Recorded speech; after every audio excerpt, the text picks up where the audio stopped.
तर बुलेटिनच्या सुरुवातीला मुंबईकरांसाठी अत्यंत महत्त्वाची बातमी आहे। जर तुम्ही मध्य रेल्वेने वाहतूक करत असाल तर मध्य रेल्वेची वाहतूक सध्या उशिराने होते। कल्याण रेल्वे स्थानकामध्ये प्रवाशांची मोठी गर्दी पाहायला मिळते।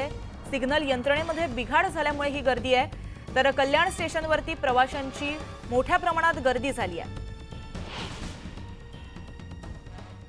तर आपण ही दृश्य कल्याण स्थानकावरची पाहू शकतो। एकीकडे पाऊस कोसळतोय तर दुसरीकडे सिग्नल यंत्रणेमध्ये बिघाड झालाय आणि त्यामुळे जे जनजीवन आहे ते विस्कळीत झालंय। प्रवाशांना वाहतूक करताना अडचणींना सामोरं जावं लागतंय। त्यामुळे आठवड्याच्या सुरुवातीलाच लेटमार्क लागण्याची चिन्ह आता कुठेतरी निर्माण झाली आहेत। आपण आपले प्रतिनिधी गणेश गायकवाड यांच्याकडे जाऊया। गणेश, कल्याण स्टेशनची सद्यस्थिती काय आहे? एकीकडे पाऊस कोसळतोय तर दुसरीकडे सिग्नल यंत्रणेमध्ये बिघाड झालाय, प्रवाशांना त्रास होतोय। सध्या रेल्वे स्थानकावर उद्घोषणा केली जाते की कल्याण स्थानकातून लोकल सुटणार नाहीत, त्याच्यामुळे प्रवाशांनी जे आहे डोंबिवली स्थानकातून लोकल पकडाव्यात अशा प्रकारच्या सूचना रेल्वे प्रशासनाकडनं प्रवाशांना केल्या जातात।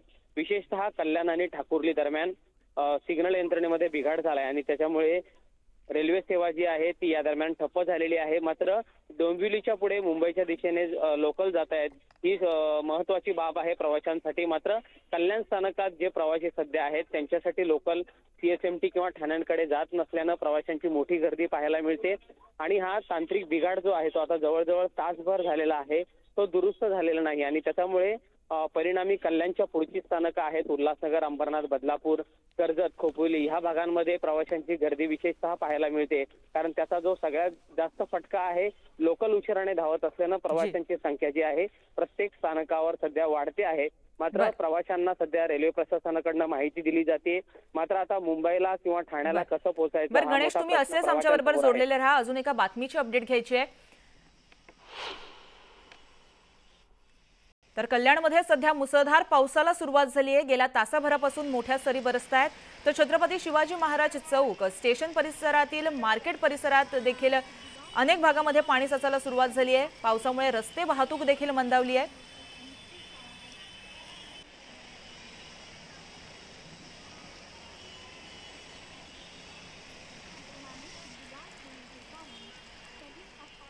पाऊण ते एक तास झाला आम्ही इथं उभे आहे। गाड्यांचं काही ताळमेळ नाही, कशात काही नाही आहे, गाड्या लावल्या नाही, अनाउन्समेंट काही करत नाही, प्रॉपर फक्त सांगताय सिग्नल यंत्रणा खराब झालेली आहे।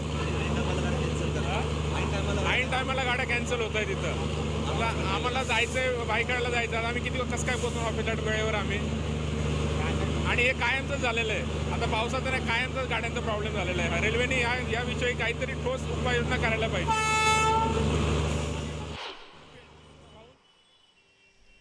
तर आपण गणेश यांच्याकडे पुन्हा जाऊया। गणेश, दृश्य आपण पाहतोय कल्याण रेल्वे स्थानकावरती एकीकडे गर्दी आहे तर दुसरीकडे रस्ते वाहतूक सुद्धा विस्कळीत झाली आहे। सखल भागामध्ये पाणी साचायला सुरुवात झाली आहे। सद्यस्थिती दोघांची काय आहे? सध्या कल्याण आणि बाजूच्या परिसरामध्ये, ग्रामीण परिसरामध्ये जोरदार पाऊस आहे। मध्यरात्रीपासून हा पाऊस सुरू आहे। काहीशी विश्रांती घेतोय, मात्र पुन्हा एकदा पावसाचा जोर पाहायला मिळतोय। मात्र सकाळपासून पावसानं जरा चांगला जोर पकडल्यानं सकल भागामध्ये पाणी साचायला सुरुवात झालेली आहे। विशेषतः कल्याणचा छत्रपती शिवाजी महाराज चौक, त्याचबरोबर मार्केट परिसर आहे, या भागामध्ये पाणी साचायला सुरुवात झाली। मात्र प्रशासनानं पाण्याचा लवकरात लवकर निचरा व्हावा यासाठी पंप लावलेले आहेत, जेणेकरून नागरिकांना स्टेशन परिसरामध्ये लोकल पकडत असताना जे प्रवासी मोठ्या प्रमाणात स्टेशन परिसरातून प्रवास करतात त्यांना कोणताही त्रास होऊ नये। दुसरीकडे हा एक त्रास असताना मध्य रेल्वे विस्कळीत झाली आणि त्याचा सगळा जो त्रास आहे तो प्रवाशांना सहन करावा लागतोय। सध्या पावसाचा जोर अजूनही या भागात कायम आहे। जी, अपडेट घेत राहणार आहोत गणेश। तत्पूर्वी धन्यवाद तुम्ही दिलेल्या माहितीसाठी।